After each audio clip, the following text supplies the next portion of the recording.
popcorn. We are two niggas spoiling movies. Yeah. Brandon Collins, that's me, and Justin Brown for your movie needs. Media popcorn. Woo! You haven't seen it, well, we're gonna spoil it. Spoil it in your face. That's your warning. So if you get pissed, it's all your fault.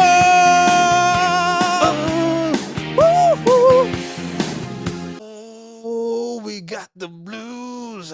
We got the black reviews for your ears. This is Eddie Collins. Guys, this is Justin Brown, and I would have the extreme blues if I had to listen to Brandon do the blues. Well, damn, Justin. Well, you know. I live with him. Well, I mean, Tati, exactly. You live with him. You know exactly what that would be like. And if you're listening, you know who that voice is, Mrs. Tatiana. Hi, how are you? Mrs. Tatiana. Yeah, we're doing good. We're doing good, y'all. So listen, you probably went into your, podcast app and were like, ooh, new media popcorn. Sinners. Didn't Brandon and Tati already do a review of that? Yes, we did. But guess what? We didn't get Justin's thoughts on this amazing, incredible Ryan Coogler horror film that's been blowing up the box office. But before we get to that, folks, remember that we are a Patreon supported podcast. You can support us at patreon.com/medium popcorn. We have $2, $5, $10, and $15 tiers. All of it helps the show.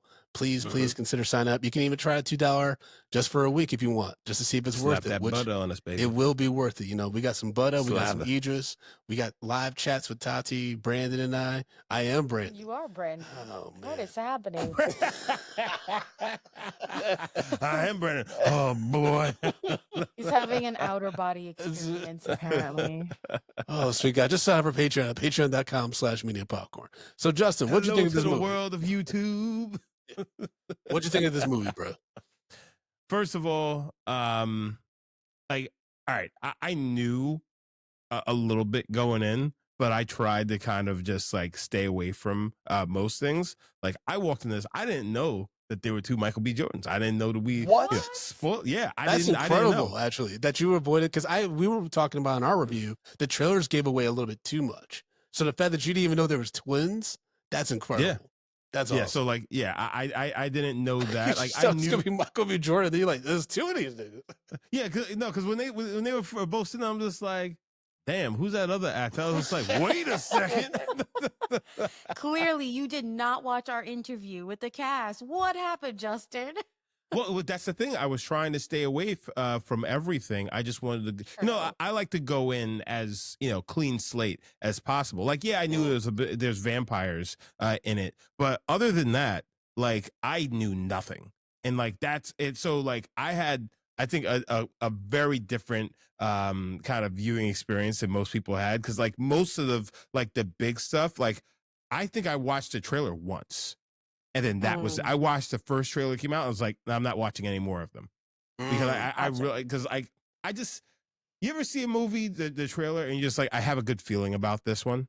Yeah. And like, that's what I got with this one. And I was just like, I want a fucking cold turkey. Well, not cold turkey. I want to go in just like, yeah, I get it. Completely raw. You didn't want, yeah, I get it. You didn't want it to be spoiled. You didn't want to like have any inclinations or what to do, like what to expect and stuff. And I kind of wish I were more like that. Like I'm so quick to watch the movie trailers and see the new buzz and stuff like that, and like to the detriment of my own experience watching these movies. Because there's times where we're watching a movie and I'm like, I wish they hadn't put that in the trailer, but it's still a great experience. And we got to see the 70mm IMAX before I got taken out for Thunderbolts, and incredible experiences to be in a packed theater like that. But for you, like not knowing exactly where the story was going, what were some of the things that surprised you? What were some of the things that just stuck with you after the viewing? Well, first of all, I'm just gonna keep with just Michael B. Jordan having those two characters. Playing the twins. I think he did a phenomenal job. Yeah. Kind of separating those two characters and making them different in their own rights, and making them just separate people. Because we've seen this 1,000 times. People have it's not groundbreaking. People have done it before. It's hard. No, it is. It is. That's But, really and hard. that's why I think that, it's worth mentioning how great he did by separating those characters and making them their own thing. So, like, kudos to, Michael B. For that one. But just overall, the story, the pacing, it just, man, like it was a very immersive it was a very immersive movie. And like even before, like, so once we get to the I guess everything actually going on, the With majority the of our party in movie, full swing and the stuff like that. party and everything, Okay. it's just like they really took their time on doing some really good world building there. Yeah. Like, the relationship between some of those characters and things like that. And also, I like the fact is that they took that scene of, the brothers watching the sunset. They took that out, and then they posted that they put it at the end where he's talking is like, yeah, I saw the sunset with my brother for the last time, and seeing, I saw the sunset and I saw my brother for the last time. That was my last sunset and last time seeing my brother alive, right? Yeah. So it's just like that, like, just the way that they kind of just built this world and use their time in that world building to, kind of build the relationships and just build these characters up so we cared about them was just fucking phenomenal. I think everyone did a phenomenal job. From Miles Canton as Preacher Boy. This is his film debut, right? Really? Yeah, it's his first movie, man. Motherfucker. I know, right? You see that, you're like, holy shit. It is his film debut, but he actually is a singer in the Christian I got that. scene, right? And so he was recommended to audition by the artist Her, and he got it. Shit. Motherfucker. Yeah, I mean the casting, like, like they're starting to do Oscars and stuff like that for casting. And so I think that this is definitely you know, should be in consideration for that. I think Ruthie E. Carr should be definitely consideration as well. Ludwig, I can never pronounce his last name, but the composer who's known Ryan Coogler since they were fucking USC. Like everyone was firing all cylinders, man. Like just how much of this movie had been overhyped to you? If that's even like, how you felt about it. Honestly, When you finally got to see it. I don't feel like there was much that was overhyped about this. But then again, I unplugged myself from a lot of everything. Like, yeah, everybody's like, oh, it's the greatest movie ever, and yada yada yada. But I mean, that's also kind of battling with all of the bullshit that we were hearing online of just, of basically the industry kind of trying to shit on it. Yes. But talking about how much money you need to make in order to make a profit, and how such a gamble for Warner Brothers, especially with their deal with Ryan Coogler, yada yada yada. It's all right. So I was having a conversation about this with my neighbor, and we were just like, I wonder, especially because of having our new ambassadors to Hollywood being fucking was it John Voight, Mel Gibson, and Sylvester fucking Stallone. and Stallone. I wonder if some of this flack that this film was getting is because of Stallone's fractured relationship with Michael B. Jordan and Ryan Coogler over the Rocky Creed series, and him not being in the last one, which also part of that doesn't have to do anything with him. I mean, well, with Ryan Coogler, I was going to say that's a little reaching, but no, but I'm saying, like, it doesn't have to, but like people do take that and then they just internalize it, because I mean, let's be like, the ambassadors of Hollywood, is kind of MAGA, make Hollywood white again. You know what I'm saying? So like, like I could see that there could be a correlation. Again, this is me just speculating, and because there's been nothing that's pointing towards this, but at the same time, part is just like, when have we in the past gotten these kinds of bullshit about films? But like this film came out and immediately it was getting shot at. Yeah, but I- Justin, remember Immediately. that happens with. Oh, sorry, Tati. Yeah. I was going to Yep. say, I think that's fairly standard when it comes to movies where marginalized communities are at the center and at the forefront, and white people are just not they're just not the topic of the conversation. Yeah. And so for them, that like fear of missing out and being like, oh no, if we let them know this is a box office hit, they're going to want more, Yeah. right? Like if we let them, like if they know they can do this, they might not want to do this with us and then do it on their own. Because I feel like it was very similar to, if we're going to keep in the Ryan Coogler space, when they did branch off with Creed, you know, and they were giving a lot of accolades to Stallone, and it's like, well, when you watch Rocky, it's not well written. Like all things aside, I know it won an Oscar and all the bullshit, but it's like a cult classic for sure. But as far as like how it's written, it's not done very well. But what Ryan Coogler and Michael B. Jordan did do with this spin-off character was very clever and in continuing with the legacy while creating its own. And we take Yeah. that back to Black Panther, where they, you know, even Marvel was talking about how Marvel Disney was talking about how this needed to be kind of like for the storyline. And they themselves weren't expecting Black Panther to be as big as it was, Yeah. and you know, audiences were messing with it. So I think that in the space of Warner Brothers itself, isn't, as a studio, isn't really doing too well. But I think Ryan Coogler has proved that so far whatever he touches Mm-hmm. is Hey, going to do well. But I he also bet on think himself. too, like, yeah, in the intellectual property, right? In this being a new idea, nothing that's, you know, spin off of something else, comic book wise, etc. I think that's where studios get really scared. Yeah. Because, and I'll leave that to Brandon because he's more involved in that than I I'll mean, ever I think it's be. less about like, I mean, I think it's less about the studios being scared and more about like, shit, we actually, should do better. You know what I mean? Like, we have to do beyond like the whole, like, we got encouraged because of Black Lives Matter to actually tell diverse stories and give, Yeah. not just white guys a chance. But the double standard's always been there. I mean, think about, what was it, last year or the year before when the Marvels came out? Nia DaCosta got fucking raked over the coals because clearly Mm-hmm. her and Marvel just weren't a great fit. And then Marvel kind of threw her under the bus with all these like fucking weird stories about production. And also they threw Brie Larson under the bus saying how she's so difficult and stuff like that. And it just felt Yeah. felt Yeah. wrong, right? Whereas Nia DaCosta's over here, she just fucking already did the sequel to 28 Years Later. She's over here just cooking. Like, she's not even trying to be bothered by this shit. People were giving her shit like, oh, she wasn't involved in post production and like she's already working on another project. All these white dudes that do Marvel movies get to do that shit. Like, they all get to work on other stuff. Like, you don't, especially in this climate, you don't just work on one project.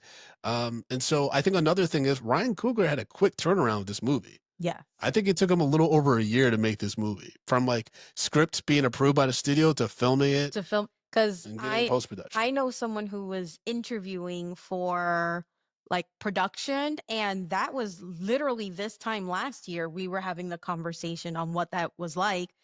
And you know, I can't say too much more about that, but overall just really seeing, like, from the time they also was filmed in Louisiana, right, Yeah. in like in and outside of New Orleans, so hot, sweaty. I'm sure they were like, we're trying not to be here longer than we have to. Yeah. um and part of me, you know, I think if we are, and I don't even want to put this out in the universe, but if we are going to go under like this conspiracy theory, like trying to get it out as soon as possible, one, because it's a good story to tell and why wait?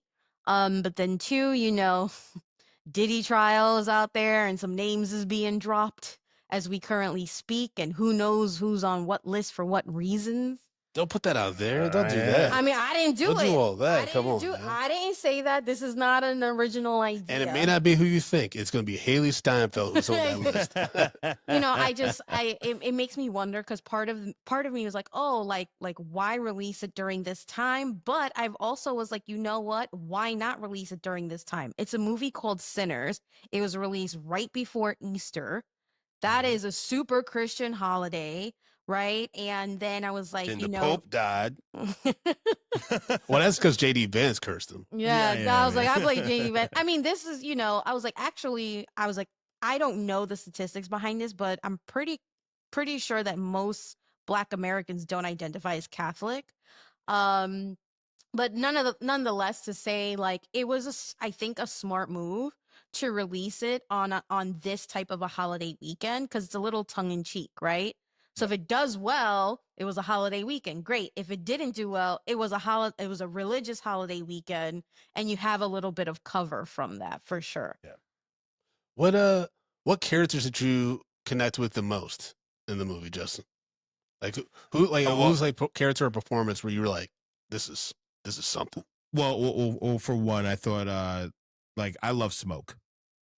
Like of the two brothers, I was a big a fan of Smoke. Like because he was a more hardened one, and he was like kind of by the book. This is how we're gonna do shit. This is Yeah, how I can we're see you gonna being do the one to shit. turn down the wooden currency from the fields and be like, that ain't real money.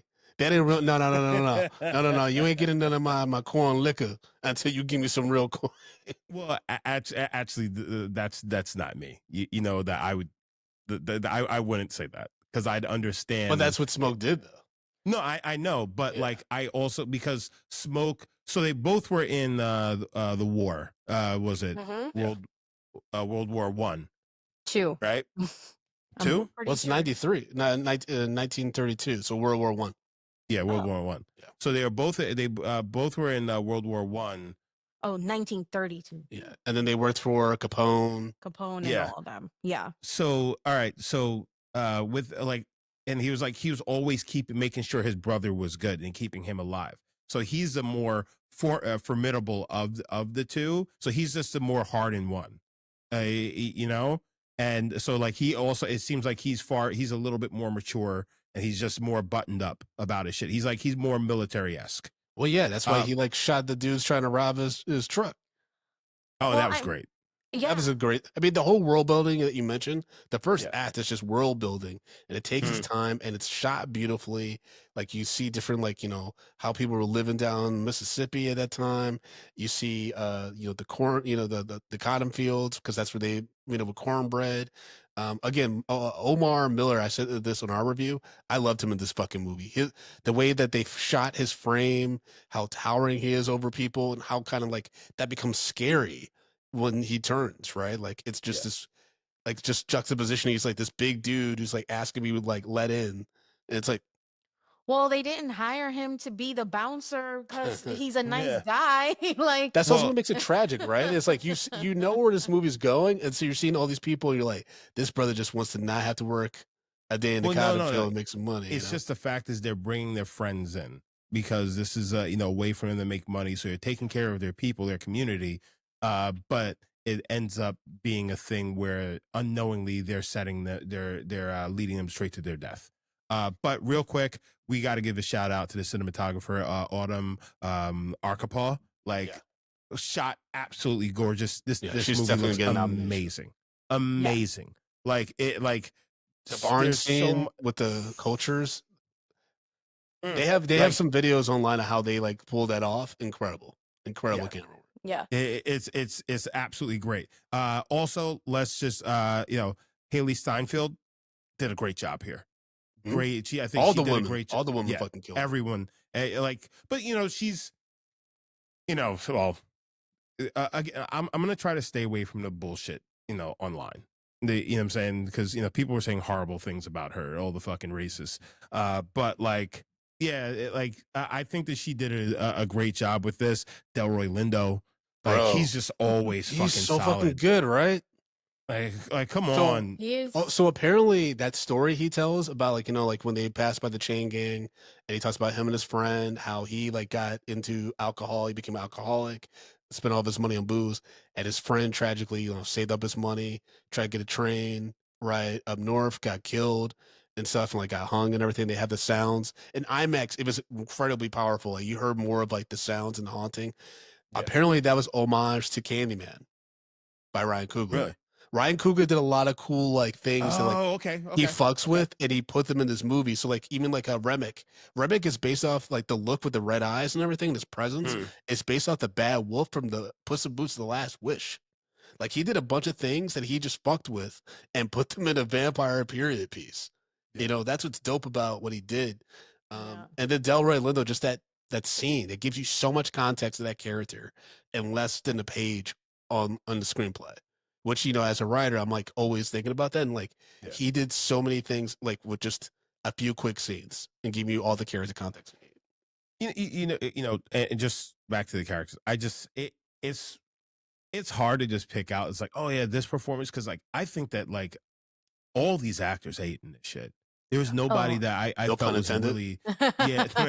I mean, like I didn't feel like anybody was there was really a weak link. And like for you to tell me that fucking Miles Canton, this is his first fucking film, I was just like, oh shit, like that's like you hate him a little bit. You hate him a little bit to come out this hot. Like he did a phenomenal job with it. And like when you told me like, oh, he's a singer, like, well, I knew that.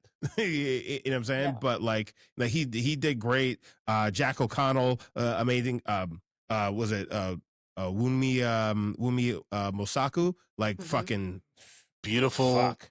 great. Like it just, oh man, her death is one of the most tragic because Yeah. the Yeah. brother, Stat kills her, and she's like, not you, not you. It's such a tragic. Like that's what's so dark about this fucking movie, and I love that they just leaned into how dark it is. I Mhm. think the first time when we saw it, I wasn't in the best headspace to welcome something that was this beautiful, but also this tragic and dark. Yeah. And so like I had mixed feelings initially, and then I saw it again, and I was like, no, this is a fucking beautiful piece of art, right? But it was just hard. Like the first time watching this, because it's a horror film, and horror films for Black folks usually don't work well. Like don't work well on a technical level, but also don't pan out well for the characters because Yeah. Black and horror. And then this is a period piece in Jim Crow South, and so it's just but at the same time, like I'm reflecting on it, at least Smoke went out the way he wanted to. You know what I mean? Like, Yeah. and there is a little bit of hope, even though Preacher Boy decides to go the centering way with the blues. Well, But you he still see, got to live his life no, well, so that's the thing is, it's just after like I eating don't out think it's necessarily going the Jamie and center Gus. way. I think it's just the fact is that he didn't let this bad thing then define him and then basically lock him into a box. Mm. Because like yeah, it's like if you can never play again. You got to stay away from from music. It's just like, but it's what I love, and it's like basically he's not being defined or held back by tragedy, and which is something that I think as a people we're more accustomed to doing, and never being able to move forward, and he left what happened there behind, and he just stepped forward with his life, and it gave him the opportunity to open up and explore the world, because if not, he would have never left that town. So in actuality, he would have stayed in that tragedy, and it would have eventually got him. Jim Crow's South, would have got him, but him breaking away, it's actually what he needed. So I think it was there's a lot of things. So I don't think it was necessarily him giving in to the bad. I think it was actually him, kind of shedding all the negativity and moving forward to actually live. There's something really interesting because I think in our mini review, we tried to be very one like we weren't in the best space. It wasn't like the best IMAX theater. We were with a few critics, and sort of like your environment matters when you're taking in something like this, and so we're incredibly lucky that we got to see it again, opening weekend in like a true IMAX theater with all the Dolby sound. Um, with an audience that wanted to be there and was excited to see it. And so much that I think that if we were doing like a traditional review of it again, like so many things I would pick up and sort of like revise from my initial mini review to now, because I totally see how like you can see it that way of him being like, I'm not going to be defined by this tragic event. But as you mentioned, like Smoke being your favorite character, I think one of the great things about Smoke and Stack, right? They are very much a yin and yang of each other, right? So like Smoke is like very serious about the business. He gets shit done. Period. Like you cannot argue like that. That's not debatable. Whereas Stack is a little more friendly, right? And you can see that Yeah. when he is running around with his cousin, right? And they're joking and this, and then he's kind of like he's like picking up the crew to go to the juke joint and doing, and they're having far more fun. He's also the hype man too. Remember, he's the one at the train station, like, y'all want to dance, you stink, and stink to your dance. Yeah, like he's the Yeah. more fun one. Like he's yes, he's about business, but I only think he's like that because it's under he's like, following Smoke and they're born together and a lot of people feel that way. And So they talk if I could about just, like that relationship. I think the thing is like Smoke is just like is the body and fucking Stack is the heart. I think that's like the way to kind of characterize them, because like Stack, like he's the one who like didn't like he left his woman because of because he racial loved her too dynamics. much. Yeah. The racial dynamics, things like that. He's just like, I had to get away from you because I wanted you to survive. You know what I'm saying? So like he just lived in a different space. Smoke, he experienced tragedy with his child dying, and he's just like, gotta go. You know what I'm saying? So like Stack is more open. He's just more open emotionally, and Smoke is just a little bit more stunted. But that's why they are who they like. But that's what makes Smoke the military guy. The hardened one, because he doesn't have time to think about that kind of stuff. Like Stack is the guy that can live in the clouds. Smoke will not do that, because he starts living in the clouds. He starts thinking about the things that he lost. Yeah, well, Smoke was also born first. When you're the oldest, no matter if you're But twins, like you 10 do. minutes. Yeah, but you bear the responsibility, Yeah. right, of being the oldest. But Smoke has a very um and with Stack, right, when we see him with Preacher Boy and he's like joking around, kind of telling him, feeding him lies, right, around the story around the guitar, around what we assume to be about their dad. And then when Smoke actually is like, that guitar didn't belong to nobody famous, that guitar belonged to our dad. And then you find out he actually killed their dad, and because he wasn't a good guy. And I think that was his moment of like truly being like honest and with Preacher Boy.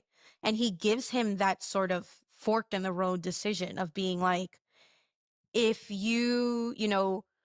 if you are going to stay here, be a preacher like your dad, go to that black centric town where there's good happening there, because the rest of the shit is for the birds.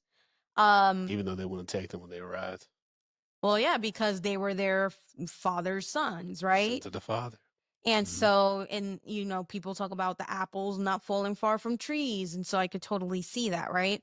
And then when he tells him, like, pursuing, like trying to go up north, because Preacher Boy does talk about, like, I want to go up north. I want to play my music. I want to do the blues. And they're talking about how this isn't, it's not the life that you think it is. And like, you still have the same problems up north that you do down south. They just call it by a different name. Yeah. I was like, that I found to be super vulnerable, because before that, everybody was like, oh my God, the twins, they're back.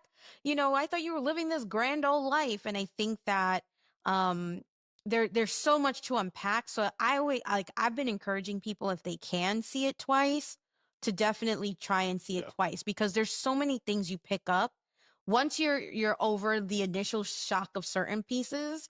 um I will say that you're able to fine tune your sight into other things. You can listen a little more, and your like peripherals like widen up in a lot of different ways, not just visually, with all these extra little details on the sides, in the background, mannerisms, how people are dressed. And so that is something that I found to be kind of like my biggest takeaway, seeing it the second time with an audience that wanted to be there. it definitely just puts you in a different mindset. I will say though, I'm still gonna stick to my guns on this. I don't think there was enough blood or fighting. I think there should have been more fighting and more blood. Well, I mean, it all like goes to the scene that we've been, like, we saw in the trailer where they're all getting together, and like, we just have the context now where Grace is like, "Come in, motherfuckers," and all that. Um, the one thing that didn't bump for me, and I said this in the minute review, was that there's just some random dudes in the barn still, because immediately they would all be dead if like we were going by like actual real world like rules. Like they're all dead immediately, right? So they Yeah. had to have some other dudes like around to get randomly get killed, which is fine. Like, that's some Dust to Dawn shit. But I actually it's wild because like when I think about it more, it really is just a period piece that just happens to have horror elements in it, right? It's more supernatural, I think, than horror, if anything, right? Because we like learn about Remic's power. Well, we don't learn about the powers, but we see them in like motion with like how he possesses people and like the creepy Irish jig dance with all the black folks dancing in the circle. Like the blending of two different cultures in that scene is just very, very haunting. And again, like you said, the cinematography is incredible. I love Remic's entrance when he just kind of flies into the frame and he's Yeah, all yeah. fucked up and stuff. But it's also kind of like, how long was he flying? Like, how long was he out in the sun? Well, was he flying? I thought he was running. No. I mean, if he was running, where the fuck did he come from? Because like I imagine the sun would have gotten him pretty bad, unless he jumped out the wagon, maybe Yeah. Well, there's so of the much. Native Oh, Americans, the yeah, yeah. indigenous Yeah, people. you're talking about like the opening, right? Which for Yeah. me is very like in the mini review, very much talked about like what happened to the indigenous folks, and upon second viewing, I was like, you know what? I'm about that life too. Like I try to do my best. I know what happens when the sun goes down. I try to warn this woman. She didn't want my help. Do you, boo? And I'm gonna keep it moving. But to what you were just saying, Brandon, I actually didn't find it weird because I think for me, I know in this country, there is a little bit of kinship between the Irish immigrants and the black folks here, right? Yeah. So I found that to be one of those like when they talk about being like family or like we're one of you, and I was like, "Ooh, that's a little backhanded," right? Because it's like trying to prey on the fact that they're both marginalized, Yeah. but also, he's literally trying to take them out. And I'm not going to sit here and say all these points I'm talking about are entirely, Tatiana thought up. Upon second viewing, it actually took me a minute to really gather the fact that the something had bugged me a lot about the song when they're singing like Pick Poor Robin, Mhm. and I was like, is that original to this like score, like to this soundtrack? And it took me a minute and I had to wait for it to come out and everybody to see it in order to hear the original version, Mm. which is by a black woman. And so there's just so many little things that makes you wonder. And I'm sure, Ryan Coogler may have talked about this till he's blue in the face, but not to just say that white people are the devil. I don't think that was the focus here. I think it was more like with that particular song, it was in this world the introduction of people being culture vultures as well. Yeah, yeah. I think that's a part of it, but I also think the fact is like they were, you know, everything was a lure because they're also offering you a way not to be the victim by joining in something, and then you can relieve yourself of this world where you're basically food for the ruling class, and you can actually gain power for once, but the power comes in your numbers, much like they have power in their And numbers. you're still technically reporting to a boss. Like in the trivia that was found for Sinners, the story parallels the legend of blues musician Robert Johnson and his alleged devil deal with the devil, right? Yeah. So it's there's a little bit of that with Preacher Boy's story and everything. But I think for me, the thing that kind of sticks with me, like and lingers, is just the genre blending and how effective Ryan Coogler was in doing that for his first like original idea. And he has no intent to make any sequels or spin-offs or anything, but there's a very deep well of story and lore that you can explore in this world that he's created, whether it's the Yeah. indigenous people figuring out what do they know about vampires, what were their encounters with vampires. Some folks have even talked about, I would love to learn more about Remic's story and like how like the Irish culture plays into like vampires and stuff. Some folks are like, we want a Smoke and Stack prequel with like what their life is like in Chicago. There's a lot of different ways, and obviously like Stack and Haley Steinfeld's character, what were they doing between, you know, the time that this movie takes place in 30s until 1932 fucking to 1990, was it exactly. And 92, so right? Yeah. there's a lot of different things they could do, but I hope they kind of refrain from that. And just Yeah. like Ryan Coogler and Proximity Media, they just take the money that they made from this, which is a lot. And congrats to them, and use that to fund other original ideas for. I think what Ryan Coogler does so well is he connects with everything on a deeply, deeply personal level. And when you can connect with your material like that, you're gonna love the idea more than anybody, more than anybody at the studio, more than anybody on set. You are gonna love it so fucking much that you're gonna see it through the good days, the bad days.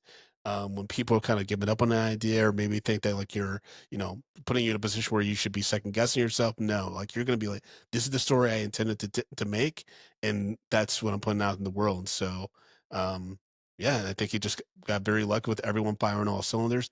We got to talk about Jamie Lawson. The great performance there. Beautiful black actress. I think she and also the other women in the cast and just the themes in the movie like really made this movie sexy without showing nudity. Yeah. The only nudity we got was fucking Cornbread's prosthetic dick when he was taking a piss out in the woods. That's the only nudity. Yeah, we get. I didn't even see that. I didn't Yeah. even see Oh, that. yeah, That's they what we made get. sure Dick, to Brandon. the angle. They made sure that the angle cast Yeah, the it's a shadow. shadow on it. But I will say, I mean, I've talked about this before, like just the hygiene is just so wild to me back in 1932 because niggas will walk into this juke joint, and the closest thing you had to a shower was like little, probably like metal tin with some water in it, and hopefully it's got some suds in it. That's rough. I mean, but Yeah. if that's how it was back in the day. I personally could not survive prior to Never. indoor showers. I'm not gonna lie. So I mean, maybe in a past life I did. I wouldn't know.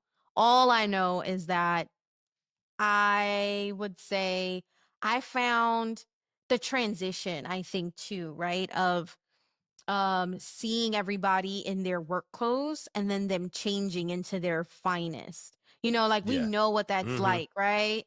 And so I think it was like all these feelings of just like I see this, I see that, but then the spiritual aspect of certain things. And I would say um as someone who comes from a background that is very mixed and really understanding, like there are certain things that are less religious and more, just like indigenous to us, right? And Yeah. so the fact that one Me's character is about keeping these old African traditions and like keeping that alive. And people would probably call it witchcraft now. And it's like, nah, like this is we still do this. Right. And so for those of you who know, and for those of you who don't, keep it moving. Well, I mean, but those are also like kind of like embers of, you know, eh, history long gone, or well, I guess for most people they would say it's forgotten, but it's not forgotten. It's still there, of the old country and things like that, which is just the roots that we get that well that many people were detached from when they were taken from taken or had or were forced to leave where they originally from. So and that's the thing that binds. I also feel like that the scenes where it's just like the music connects the past to the future, and it's like and then like you had like break dancers at the juke joint and shit like that, and like that part, that's the only part I was just like, that's a little weird. I see what he's doing. You gotta see Like it it's again. cool. I felt the Yeah. same way the first time. I'm like, this is jarring. It's so No, different. no. But Yeah. but like when it first started happening, I was just like, wait, what the fuck is going on? Yeah, Like yeah. But then I was like, okay, all right, I see what he's doing. And I see where he's coming from with that, and like again the connectivity between everything. But like, yeah, I was like, oh man, like he was just hitting on so many different levels. He was just hitting on so many different levels. It was fucking great. This was great. But that was Preacher Boy's talent. Like that's Yeah. literally the catalyst for this whole thing, right? That's what Remick wants. So when I was talking about culture vulture stuff, like that's what it is. Like, yeah, Mhm. he's trying to build his community, but he just want what Preacher Boy has, which is Yeah. why they all go down in the fight, especially with Smoke Yeah. protecting Preacher Boy. He's trying to connect with his Irish folks. Well, And hold on. Before we get into it, Brandon, just real quick. Then also Smoke talking to Preacher Boy and saying like, "Hey, after this, you're done," because he sees the power that he has, and he knows that like this is going like this can bring something that you're not prepared for into your life because Smoke's seen more of the world. And then they have that kind of argument. He's just like, nah, I'm getting the fuck out of here. I mean, he's just like, nah, like you're done. And it's like, I'll kill you right here before I let you go any further. And then, that argument kind of progresses and kind of dissipates. But like, yeah, just like also Smoke having the foresight to just looking at him is just like, nah, you're something special. But sometimes but it's just like it was special to the point it's almost scary. Mhm. And that's how people feel about media and popcorn. We're so special, it's almost scary. That's why they left us some Patreon thoughts on Sinners. And folks, remember, you sign up at Patreon at patreon.com/media and popcorn. You're guaranteed to have your thoughts and reviews of the film we're talking about right on that episode. So Alicia wrote, I didn't walk in expecting a movie about the history of the blues, a love story, family drama, a musical, social commentary on the theft of black culture, and a From Dusk Till Dawn style vampire movie. But I am glad Mr. Coogler treated us to all those things. This movie was so thought-provoking, visually beautiful, and well done, and I can't wait to see what other original ideas he has rolling around his head. Darren Patterson wrote, Mary, so you rob trains and banks, but you can't steal this pussy for a night? XL popcorn. JC Cuts wrote, after second viewing, convinced it's a masterwork that's a commentary on its own creation like few current movies can be. Coogler's always found a way to make IP feel personal, but with this first fully original idea story, it's so fun to see him embrace the bold, bloody, and downright weird choices he does here. And few things have made me feel better about the future of movies than audiences voting with their dollars that they're more than willing to go along for the ride. So many things to shout out that half-complete review would be a mile long, but what Coogler, Ludwig, and the editor Michael P. Schauber have concocted here is bar setting. Oh, shout out to the editor of the film. And then Sean the Terrible wrote, I loved it. Can't wait to see it again. And you know you've done something if Sean the Terrible is enjoying your stuff. So, Justin, break down our rating system, baby, so you can rate this movie. First of all, stop calling me baby. And I also want to shout out. I also like the fact is that they put in the fact they put in the relationship between the black and Asian community. Because like people don't realize that like we a lot of the time we were on the same side. Yeah. But like in history, I feel like there's been a big thing put like we were always divided and they don't fuck with us, but like we're always cool. Anyhow. And also it's just weird that this movie is like set like 5 years before my dad was born. I was like, what?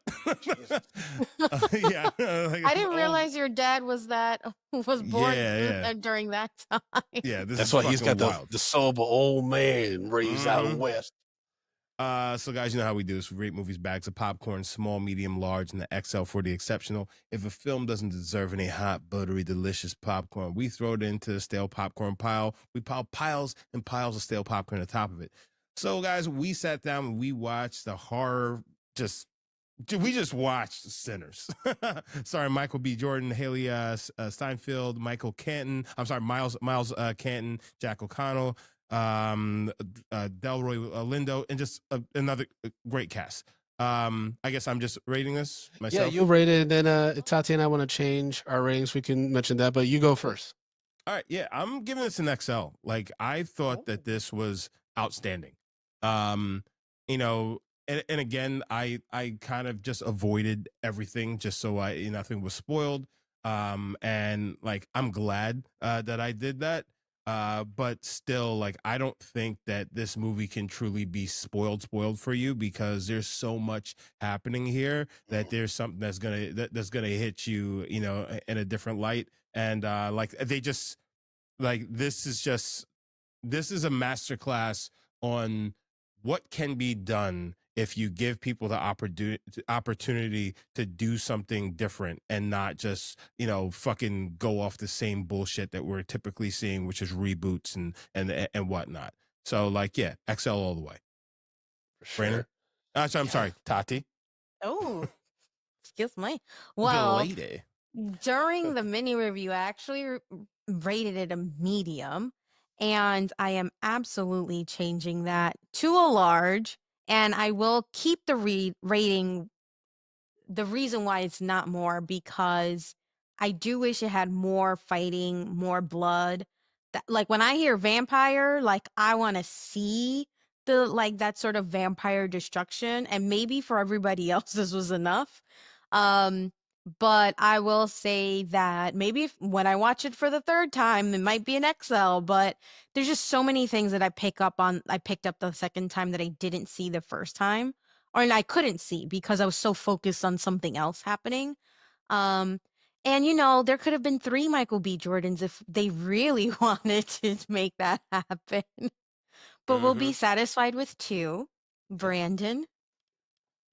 Yeah, I initially had my rating as a large. It's bumping up to an XL. This is definitely a favorite movie of the year so far. I think it's going to be studied in film schools, especially the cinematography. I think the lighting, especially for black actors, is going to be something that's looked into and studied. And I think Ryan Coogler is just proven to be one of the greatest of all time. And he's only had 5 films. Yeah. So that's also another reason why the industry's probably shaking, because they're like, oh shit, like he's so undeniable now. Like it's a different ball game. And like the last thing I think they are expecting or want in a way is to have more creators of color get to that level. Because if I'm being honest, a lot of these Hollywood execs don't know how to talk to those people. They don't get it, and it makes them feel out of touch when they don't get it. There's so many things that Ryan Coogler definitely put in this movie that probably were already still in the script that I'm sure these people didn't get. They didn't understand how it's going to connect, and then you see the movie and you see the movement that it's having, because there's a big difference between the general audiences I'm seeing watch this movie that love it and black people that see this movie and love it. There's different reactions and different reasons why it's resonating with those different audiences. That shows that it's a 4-quadrant movie. It's killing all cylinders. Mhm. But there's different reasons why people are really fucking with it, and that's what makes it beautiful, man. Yeah, for sure. There you go. Justin, tell the people how they can support the show financially, baby, as well as follow you if they choose to do so. Again, stop calling me baby. So, guys, you can support this show on Patreon, patreon.com/media popcorn. We have $2, $5, $10, and $15 packages. Our entire backlog lives on Patreon. We have bonus shows. We got mini episodes. There's so much content. It's absolutely stupid. Again, patreon.com/medium popcorn. That's where you need to be. But also, if you want to, support, why don't you go over to Instagram? Why don't you jump on to the socials? Follow me. Jay Brown did it on all the social media platforms. Tati? So you can follow me on Instagram at Boricua Collins. You can also check out Brandon and I interview of the cast of Sinners on YouTube as well. Brandon? Yeah, remember, follow us at Media MP Podcast on all social media platforms, youtube.com/Media MP Podcast. Press that subscribe button to get alerted about all feature reviews and celebrity interviews, like Tati just mentioned. And then you can follow me at Frodo_Blackens on Instagram and Threads, at FrodoBlackens.com for my show dates. Got some Drunk Black History shows, one-man show coming up in New York, some other good stuff. So FrodoBlackens.com. All right, y'all. We appreciate you, Justin. Glad we finally got to talk Sinners with you. And folks, if you're going to sit on your end, at the very least, you could be listening to some Media Popcorn Patreon while you're doing it. Are you telling people to fuck to our podcast? No, like, that's not like, fucking We promise not to show up at your juke joint and try and Yeah. kill you all. Yeah. If anything, play us at your juke joint. It will be a mood killer, but play it. And we need to listen. All right, y'all. Peace.